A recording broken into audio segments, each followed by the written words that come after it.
మన భారత రాజ్యాంగం ప్రకారము ఆర్టికల్ 16, 25, 26 ప్రకారము మనం మన యొక్క వ్యవస్థను చూసుకోవడం కానీ ధార్మికంగా మన యొక్క ధర్మాన్ని అవలంబించడానికి స్వేచ్ఛని రాజ్యాంగం కల్పించింది. ఆ సెక్షన్లకు 16, 25, 26కు విరుద్ధంగా ఇప్పుడు ఉన్నటువంటి ప్రభుత్వాలు గత 77 సంవత్సరాలుగా చేయడం జరుగుతుంది. అందుకని ఈరోజు హిందూ సమాజము దాన్ని తీసివేయాలని, ఈ ధార్మిక సంస్థలని హిందూ సమాజానికి ఉపజెప్పాలని, మన స్వతంత్రం కంటే ముందు విధర్మీయులు కానీ విదేశీయులు కానీ ఈ గుళ్ళు గోపురాలను కూల్చడము చేయడం అనేది జరిగింది.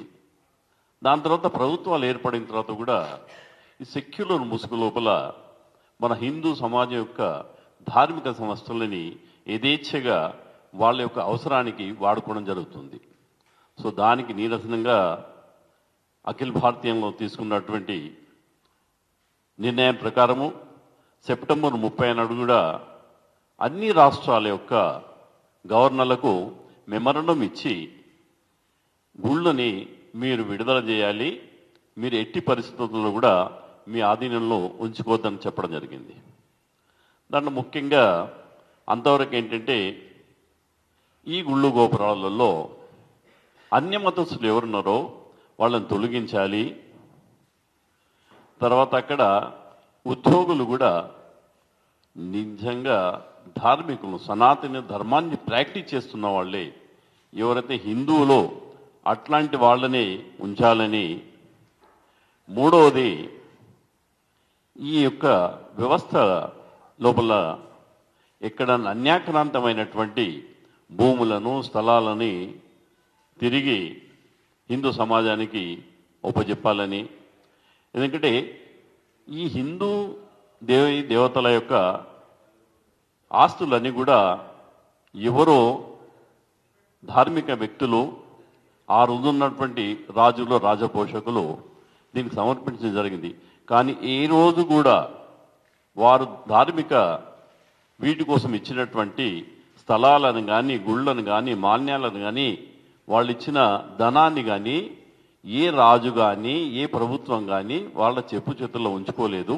దానికి ఒక ప్రత్యేకమైన ప్రతిపత్తి ఉండేది. అదేవిధంగా ఈరోజు కూడా ఈ ప్రభుత్వాలు ఆ సనాతన ధర్మాన్ని ఏ విధంగా అయితే హిందూ సమాజమే చేసుకున్నదో ఆ విధంగా దాన్ని విడుదల చేయాలని. రెండవది, ఒక 2 చట్టాలు కూడా కంప్లీట్గా మన హిందూ సమాజానికి వ్యతిరేకంగా ఉన్నాయి. 1991 పూజ స్థల పూజ యాక్ట్ ఏదైతుందో దానివల్ల ఏమవుతుందంటే ఒక ఫండమెంటల్ రైట్, నా యొక్క రైటుని, నా యొక్క హక్కుని కబలించినప్పుడు నేను కోర్టులో కానీ న్యాయస్థానంలో కానీ పోకుండా హిందూ సమాజాన్ని కట్టడి చేస్తుంది. అంటే అక్కడ హిందూ సమాజం వివక్షకు గురవుతుంది. మళ్ళీ అక్కడే అదే సమయంలో ఒక వక్ఫ్ బోర్డ్ అనేది తేవడం జరిగింది. వాళ్ళకేమో అసలు క్వశ్చనే లేదు, ఎక్కడ ఏది చేసినా కానీ వాళ్ళకి అంటే ఎక్కడ దాకా పోయిందంటే మా గుళ్ళు గోపురాలు కానీ మా ఇంటి స్థలాలు కానీ వాటిపైన కూడా వాళ్ళు కబ్జా చేయడానికి. అసలు నిజంగా చెప్పాలంటే వక్ఫ్ బోర్డులో స్వతంత్రం వచ్చినప్పటికీ 2 లక్షలు మాత్రమే ఉండేది. దాని తర్వాత ఈరోజు 9 లక్షలు అయింది. మరి నిజంగా ఎవరన్నా వాళ్ళకి దానం చేసిందా? ఎక్కడ కూడా దానం చేయలేదు. అవన్నీ కూడా కబ్జా గురైనాయి, కబ్జా చేసినాయి.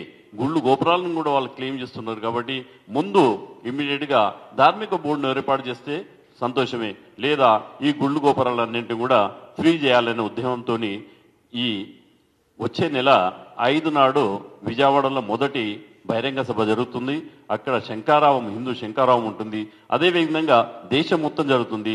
మన ఫిబ్రవరిలో కూడా మన తెలంగాణలో దాన్ని ప్లాన్ చేయడం జరుగుతుంది. జై శ్రీరామ్.